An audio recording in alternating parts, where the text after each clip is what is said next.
We want The Hobbit to be a visual experience that goes several steps beyond Lord of the Rings.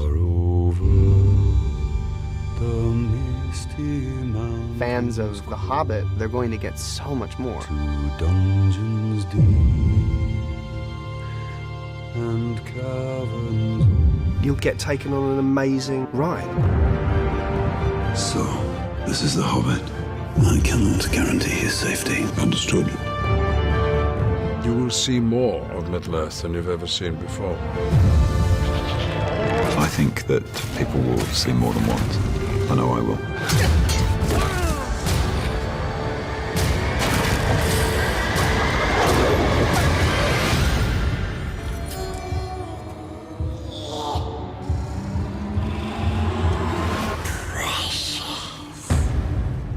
When we made The Lord of the Rings, I was absolutely sure that that was going to be a once-in-a-lifetime experience. I never realised that 10 years later, we were doing it all over again. We actually shot for 266 days on The Hobbit, which was exactly the same number of days that we shot on The Lord of the Rings. So I've sort of done the once-in-a-lifetime experience twice, but not a third time. There won't be a third time.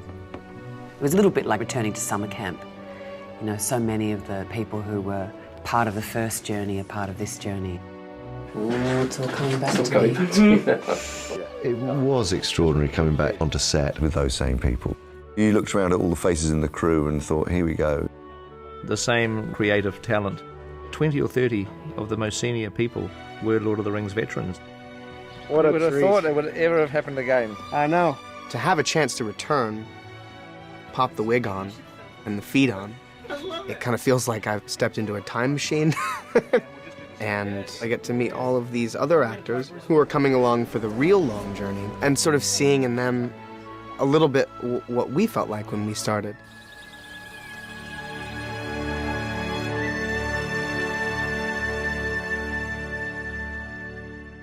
The Hobbit is actually Professor Tolkien's most beloved book, and it's your first introduction to Middle-earth for a lot of readers. The story of The Hobbit takes place 60 years before the events in The Lord of the Rings. Bilbo Baggins. I'm looking for someone to share in an adventure. We join Bilbo, as the book The Hobbit does, as a kind of home-loving, fairly solitary hobbit. They like their comfort, they like their food, and they treat strangers with suspicion. So the worst thing that could happen in Bilbo Baggins' life is to suddenly be dragged off into a dangerous adventure. Mr. Baggins? At your service. Fortune comes knocking on his door in the shape of 13 dwarves. Far over the misty mountains cold. Far to the east, over ranges and rivers, lies a single solitary peak. The dwarves' home is called Erebor, otherwise known as the Lonely Mountain. When you enter, you're in the middle of this vast subterranean palace carved out of solid rock. Gold and jewels were the resource on which they built their dwarf kingdom. There was this huge amount of gold which attracted the dragon Smaug. Dwarves try to defend Erebor, but there's nothing they can do. Erebor is literally ripped apart. Since then, the dwarves have been a wandering people, and many of us have been homeless. We will seize this chance to take back Erebor! The dwarves that turn up at Bag End are the only volunteers that have decided to back this quest. 13 people.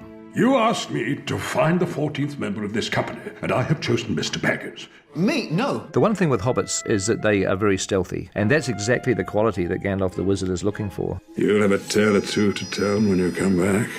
Can you promise that I will come back? No. Which brings us to the question, why does he go then? And of course, why he goes is because he knows he will never ever have another opportunity like this. Wait! Whoa. Welcome, Master Baggins, to the company of Thorin Oakenshield. Thorin is a direct descendant of a line of kings that stretches almost back to the beginnings of the dwarvish race itself. He's gone from prince to pauper, and he's a battle-hardened warrior. He has a fierce sense of honor, but he's been hardened by life, so his outer shell is pretty impenetrable. The dwarves, they're an incredibly proud race. They have a fire in their blood. They would unnervingly take on any race. They're the kind of people you'd want on your side in a fight. We are very loyal, and we would do anything for our brothers. They're very passionate, and they laugh 1 minute and then they fight the next minute, and then they like hug the next minute. So they're very, they're up front with their emotions. One of the scary things about adapting The Hobbit is the fact there's 13 dwarves. And differentiating those characters was important. Ne ikrit fund. Like he said, never trust an elf. In the book, it's really only 3 or 4 of the dwarves that are kind of expanded in any real way. Gimli in the first film has a very distinctive look, but when you have 13 dwarves in scenes, if they all look the same, it's going to be very difficult for the watching audience. Everyone is very different in a very individual way. It's, I'm glad I didn't have to do anything. I just stick on the costume, thank God. I think it's probably a couple of thousand drawings were made. Millions of different ideas, running all over the place. If they were all standing on a mountainside, you had to know who they were, just from the shape. That's great. This is the best part of the whole job. You're not funny. It's supposed to be a light spritz. It is. In the head. Oh, no. Each dwarf has his own look and his own style and their own weapons. Shut your mouth! We managed to invent all kinds of interesting methods of warfare. Some fun, some lethal, or some fun, but all lethal. In the end, Pete fell in love with each and every one of those characters. And as much as there's a little bit of dwarf in Peter, I think there's a little bit of Peter in all those dwarfs. Here we go, rotate. The wonderful thing about Peter and his team is that they make it the book and something else. People always say, well, it's this very relatively slight novel, and so how come it's 3 movies? The Hobbit was almost a lifetime's work for Tolkien. We went into the appendices, which you find at the end of The Lord of the Rings, and you learn very specifically about events that occurred in The Hobbit. We're actually expanding The Hobbit, but using Tolkien's notes in the appendices very much as our blueprint. Gandalf, where are you going? Gandalf in The Hobbit, he's often away doing other business, and quite what that is not revealed in the novel. In the films, we get to see what Gandalf was up to when he wasn't on the journey. Tolkien, he created a whole world, the different creatures or people who live in that world, and real history stretching back thousands of years. There's going to be some new characters that are part of Tolkien's story that people haven't thought about. The dark part has found a way back into the world. Excitement looms. Well, Radagast is a wizard. One of the 5. We know that he's an animal-loving, forest-dwelling wizard. Your mind instantly goes to a ragged hermit-type figure. But he loves the animals and the birds in the bushes. I'll draw them off! Go! Oh, dear, oh, dear. Radagast, he's all here in his heart. It's not perhaps quite all there.